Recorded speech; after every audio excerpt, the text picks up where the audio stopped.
তোমরা ভালো মানুষ হতে চাও? সবাই ভালো মানুষ হতে চাও? ভালো মানুষ হতে হবে। আমরা অনেক পিতামাতাকে একটা পর্যায়ে এসে দেখেছি, তার সন্তান অনেক রেজাল্ট করেছে, অনেক ভালো কিছু করেছে, কিন্তু মাদকাসক্ত হয়ে যখন নষ্ট হয়ে গিয়েছে তখন আমাদের কাছে এসে বলছে, বাবা আমার সন্তানটাকে একটু ভালো করো। এরকম হাজার হাজার কেস রয়েছে আমাদের হাতে।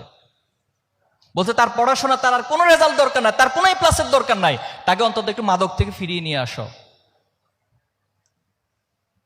তাহলে আমরা ভালো মানুষ হতে চাই। আজকে এই মানুষ এবং পশুত্ব, এই পার্থক্যটা করতে পারাটাই তোমাদের মতো মেধাবীদের সবচেয়ে বড় সফলতা বলে আমি মনে করব। কোনটা মানুষ আর কোনটা পশুত্ব। তোমরা আবরার ফাহাদের ঘটনা জানো। বুয়েটের সবচেয়ে একজন মেধাবী শিক্ষার্থী ছিলেন। সে বাংলাদেশের আধিপত্যবাদের বিরুদ্ধে কথা বলেছে, সে নামাজ পড়তো, সে কোনো অন্যায় হলে সেটার প্রতিবাদ করত।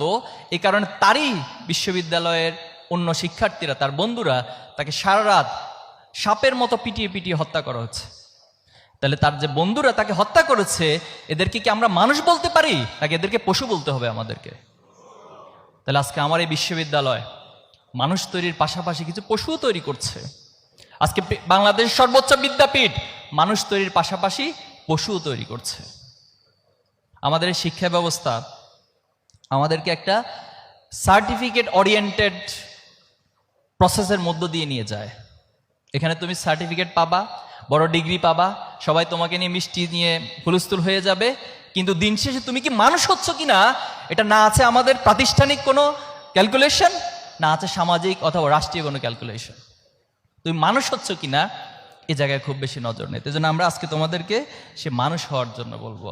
তুমি আগুনকে এই রোমকে জ্বালিয়ে দেওয়ার জন্য ব্যবহার করতে পারো, আবার আগুনকে তুমি পুরো রোমকে আলোকিত করার জন্য ব্যবহার করতে পারো।